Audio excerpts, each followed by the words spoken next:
Hi, this is Dave. Is the ultimate purpose of your business to make money so that you can give it away? Well, that's a very common thought. One of my CBIG members reported on reading a book that indicated that the sole purpose of business was to make money to give to the church so the church could then spend it. That's the message that some parts of our contemporary Christian culture teaches us, and those of us who look for a higher purpose for our business find that message easy to accept. You know, we see that message reinforced by a variety of sources. Warren Buffett advocates it and funds massive philanthropic efforts. Bill Gates does likewise. Generally, most people who have some success in business find themselves thinking similar thoughts as they approach the last season of their lives. And, of course, our friends in the religious establishment make the same argument. There are books written advocating that the sole purpose of business is to make money to fund religion. Likewise, it's easy to take the step away from the biblical theme of giving to the idea that the sole purpose of our business is to give. And besides, it sort of feels good. With so much support for the idea, it's no wonder that most Christian business people, or at least a big chunk of them, believe it. But could we be wrong? Could it be that this is one of those paradigms that feel good, seem reasonable, but that beneath the surface are actually detrimental and actually hinder our growth, thwarting the growth of the kingdom and inflicting more damage than good? From the earliest days of mankind, we have continually developed ideas that seem right and reasonable to us, but are opposed to God's deeper ways. You remember the early days of the Hebrew nation when God had organized his people around judges and prophets, but the people wanted a king because everyone around them had a king. God relents and says to his prophet, quote, "It is not you they have rejected, it is me." That's 1 Samuel chapter 8, verse 7. God has his thoughts and his ways, but his people often had their own idea. In promoting their own ideas, they rejected God and suffered the consequences. You will remember that some superficial good came of the kings. They consolidated the nation, they provided leadership, but beneath the surface, the consequences were huge. Most of the kings led the nation in turning away from God, and that eventually brought about the Babylonian captivity and the loss of the 10 tribes of Israel. Could this idea be one of those?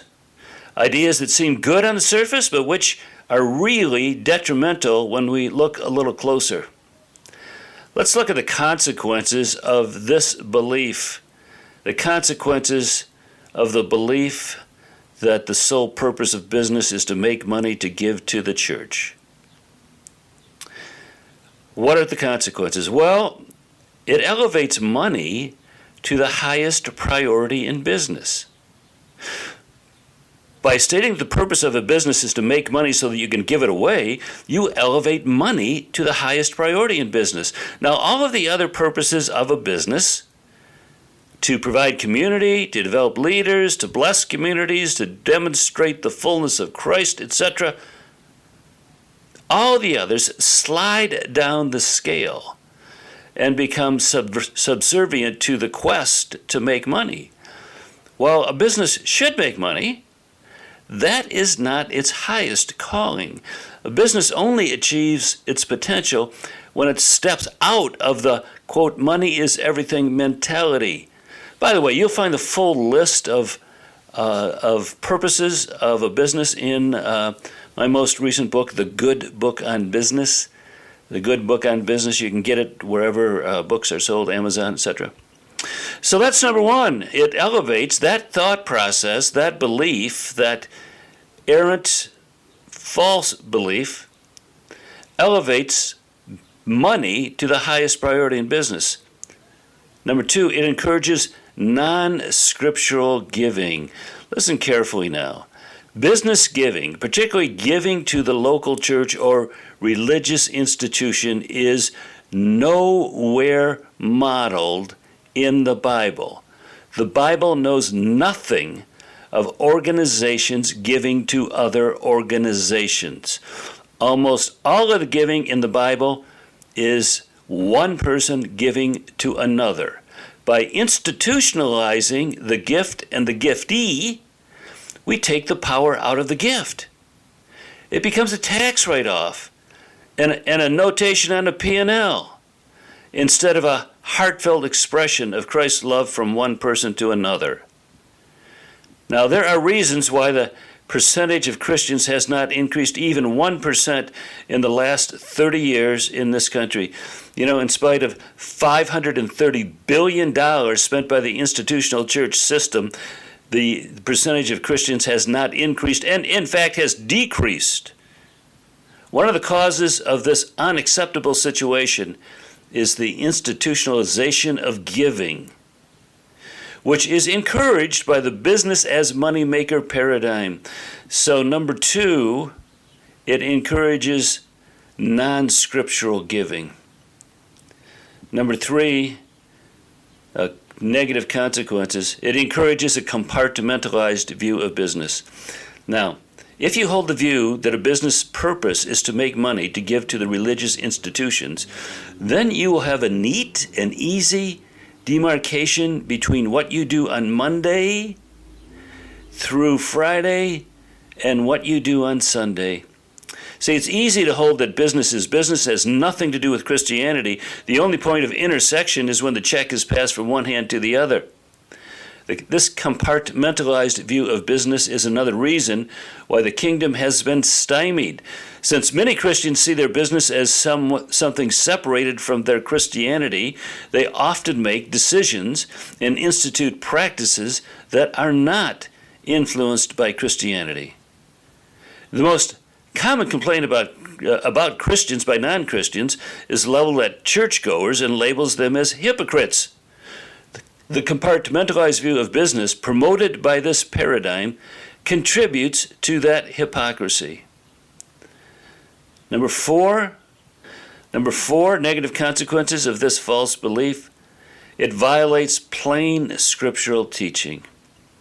In the parable of the bags of gold, the business people who grew the assets for which they were responsible were rewarded by more to be responsible for and a closer relationship with the master. They were not rewarded for giving it away. They were rewarded for making it grow. And while there's nothing wrong with giving, it is when this idea is made predominant over all other plain biblical teaching that it becomes an issue. This parable teaches that God rewards businesses who invest their profits and grow their business. Number 5, negative consequences. It hinders the growth of our businesses and confines our businesses to being just worldly entities. A biblical business can and should be so much more than just a money-making entity. This view of a business limits the aspirations of the business owners. Since they don't see their businesses as powerful kingdom entities, they don't aspire to it. And since they don't aspire to it, they don't develop the business along biblical lines. The first step to personal growth and business development is to want to become something more than you are now. The business as money machine mentality prevents the business owners from aspiring to be more. Number 6, ultimately, it hinders the growth of the kingdom. Tens of thousands of businesses are kept stunted and distracted by the business as money-maker mentality. They remain locked in a worldly view of their businesses. This stunts the growth of Christianity. Tens of thousands of businesses could be unleashed to develop leaders, to grow people closer to God, to distribute God's blessing to the stakeholders. On and on it goes, to become important entities in the kingdom. tens of thousands of business could be unleashed if they could be released from this negative belief. If we could unleash the potential of Christian-owned and influenced businesses to see themselves as entities in the kingdom, we could turn the world upside down.